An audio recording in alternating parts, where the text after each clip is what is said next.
Hey there, Alex here. I wasn't actually planning on getting the Note 20 Ultra because as much as I like the Note series, I just didn't feel like paying that much for the Exynos version of the phone. In case you didn't know, Samsung uses their own Exynos chipset for most markets and the Snapdragon chipset in selected markets.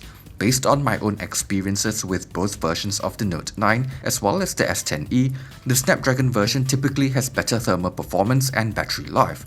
With the S20 series this year, based on comparisons I've seen from other reviewers, it seems like the differences are even bigger than before. In South Korea, Samsung's home market, they even switched to using the Snapdragon version this time round, which is why I didn't bother with the S20 series at all. And to add insult to injury, with the Note 20 series, those markets are getting an even better Snapdragon 865 Plus, while the rest of us gets the same Exynos 990. However, my sister decided to get the Note 20 Ultra to replace her Note 8 and offered to let me use and review the phone first before she switches over, which is why I ended up doing this review. So without further ado, let's dive right in. Let's just get it out of the way first and talk about how the Exynos 990 performs. While it doesn't really score as well in benchmarks, in regular day-to-day use, speed is not an issue for me. It's still fast and responsive, which isn't a surprise here because as mentioned earlier, it's mostly about thermal performance and battery life. For the latter, it's hard to say for sure unless someone does a side-by-side comparison, but I feel like battery life is a little short for a phone with a 4500 mAh battery. If I don't turn on every single feature on the phone, a day of moderate use is still achievable, but if I use it heavily, it will run out of battery before the end of the day. For thermal performance, it warms up quite easily, but it's not too bad when I'm just playing games like Mobile Legends. However, when I really push it hard, like using the camera a lot under a hot sunny day, it does get a bit toasty and starts to throttle the performance. This result can be easily verified by running benchmarks. If you're not a heavy user, this probably won't be an issue, but it is disappointing to see that not much has changed. Moving on to design, it's decent. I like the overall look and feel of the phone, but the camera bump is pretty huge. They also moved the position of the S Pen to the left side of the phone, which isn't as comfortable for folks who are right-handed, so I actually still like the Note 10's design a bit more. Screen quality is fantastic as expected, and even though it still can't do a 120Hz refresh rate at the highest resolution like some other phones can, I don't think it's a deal breaker. Full HD Plus looks good enough to my eyes. My only minor complaint is just the ultrasonic sensor here, which still doesn't feel as fast or reliable as optical sensors.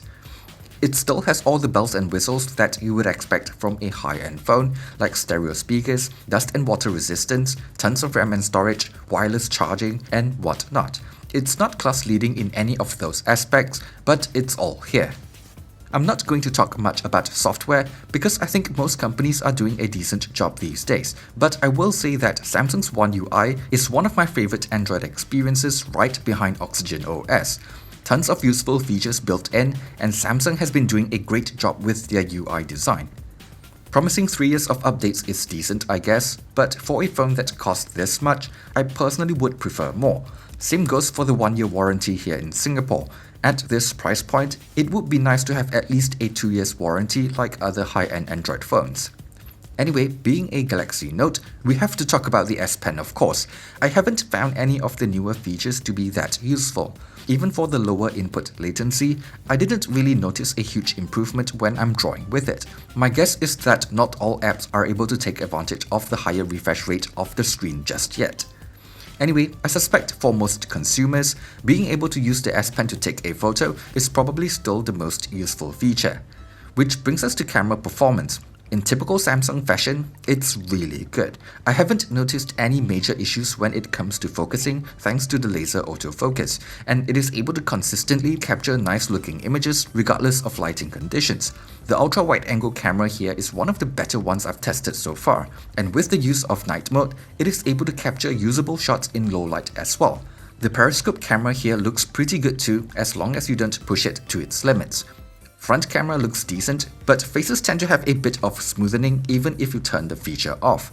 Video quality is maybe just a bit behind compared to the latest iPhones, which is to say it is pretty good.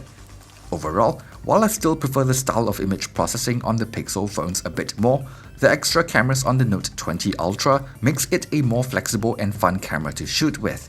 I'll have a link in the video description with everything I took with the phone, so you guys can check it out if you want to.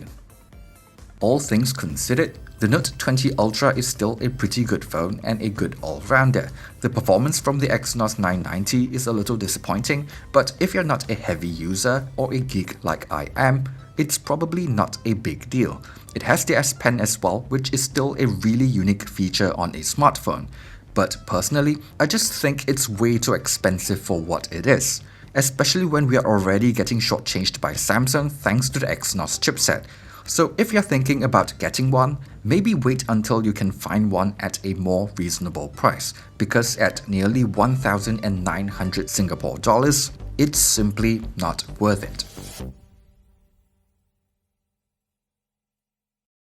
Anyway, thanks for watching this video, and see you guys on the next one.